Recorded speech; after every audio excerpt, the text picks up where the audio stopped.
امام احمد بن حنبل رحم الله ته یوه ښځه راغله. نو هغو بیا پوښتنه ځینې وکړې چې امامه زه پر دا ټوکرانو باندې کار کوم لکه دا زموږ ستاسو په عصر کې چې د خامکو کم کار کول کېږي. دی به کتلي دا پټوان خلک جوړوي چې غاړې جوړې کړي په هغه ټیم کې هم دغه ټیم د رسم د رواج مطابق. نو دا کار زه د شپې و څراغ ته کومه د پخوا وخت څراغونه به هم تاسو لیدلي یا شمک چې به ولو که نه، خو کله کله داسې وي چې هغه څراغ نه یې یا رڼا نه یي، بیا یې زه د سپوږمۍ رڼا ته کوم. 14 سپوږمۍ څنګه رڼا ده. نو آیا دا به پر ما باندې ویل لازمي و هغه خاوند ته دا زه چې چاته کار ورکوم چې دا ما سپوږمۍ ته کړی دی او دا ما د څراغ رڼا ته کړی دی که نه؟ امام صاحب رحم الله ورته وفرمیل چې په عام عرب کې خلک د دې دوه شیانو فرق کوي که نه؟ هغه چې ته چاته کار ورکوې هغه دې ته فرق ورکوي نه که نه چې دا کار په دې رڼا کې سوی دی، یا کار سپوږمۍ ته سوی، یا دا کار د ورځې سوی دی او دا کار د شپې سوی دی. او فرق راوړي که نه راوړي؟ او نور څه خاص فرق یې نه وي. ول خلک ورته فرق ورکوي که نه؟ نو که خلک ورته فرق ورکوي پر تا و دې کار والا ته لازمه ده چې ته به ورته وایه چې دا ما د شپې و سپوږمۍ ته کړی دی، دغه ځای مې د شپې و سپوږمۍ ته، دا ګل مې د شپې و سپوږمۍ. او که چېرته دا نه یې در باندې لازم، که دا خلک فرق نه ورکوي نو بیا نه در باندې لازم، او دا مې د شپې ورونه ته څراغ ورونه ته کړي.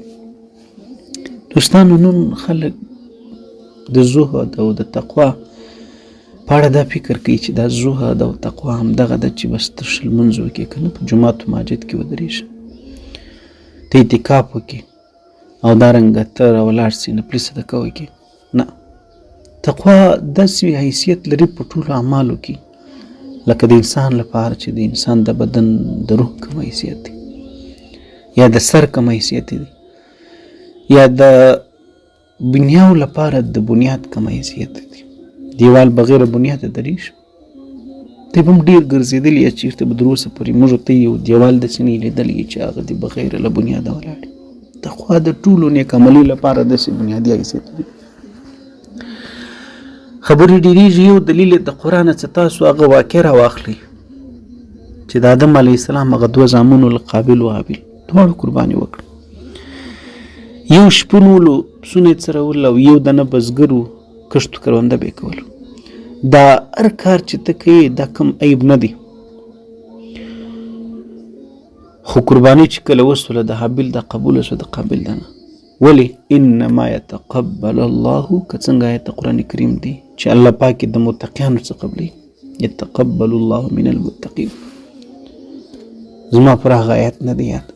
نو هغه ورته ویلې چې دا د دې وجې دا زما صدقه خدای قبوله کړه چې الله پاک یې د تقوادارو څخه قبلوي. نو که لمونځ دی، که حج دی، که عمره ده، که زکات دی، که روژه ده، د دې ټولو لپاره بنیادي ټکی د قبولیت د خدای په دربار کې.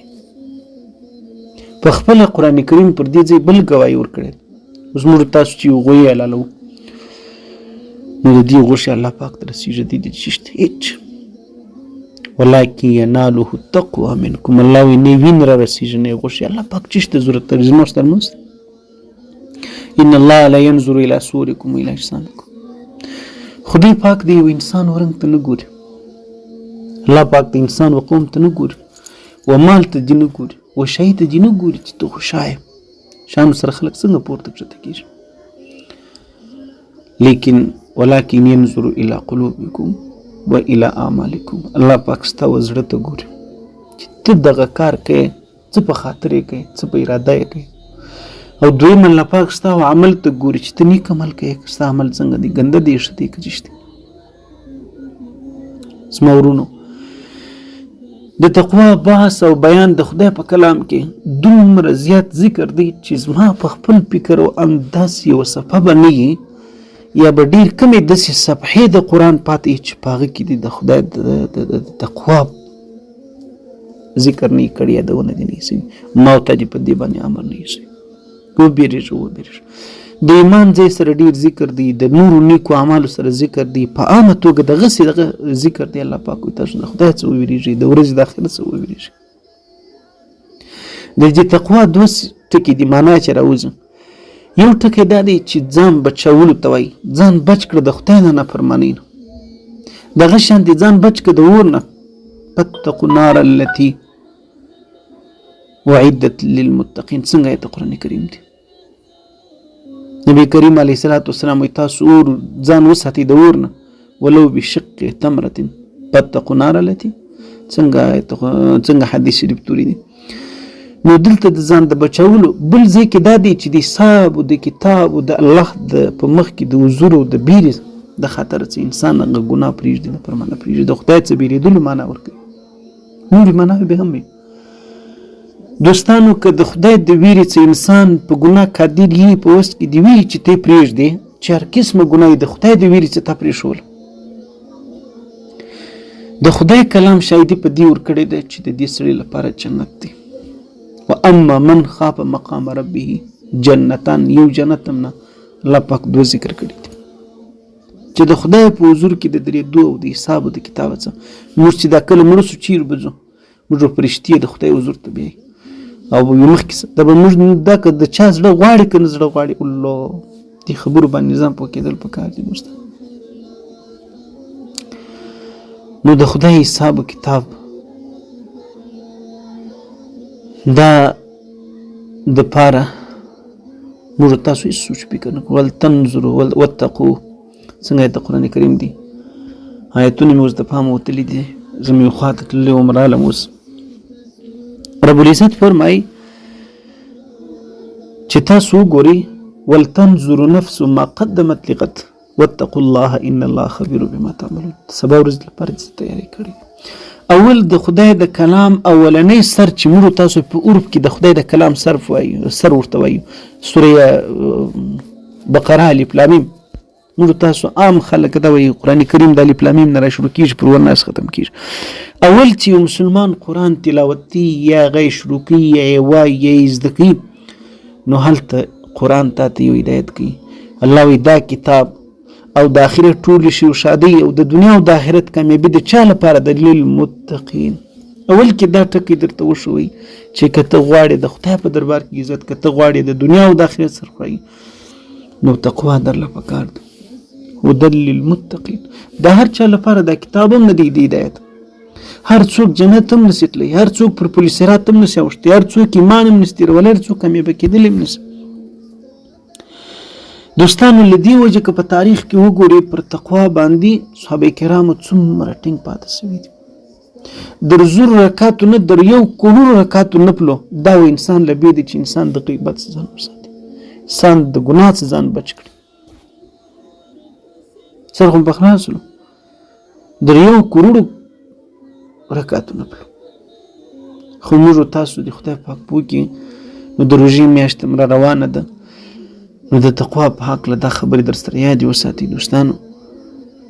خبرې چې انسان ګوري نو ډېرې ناوله دي او ناشنا کېږي.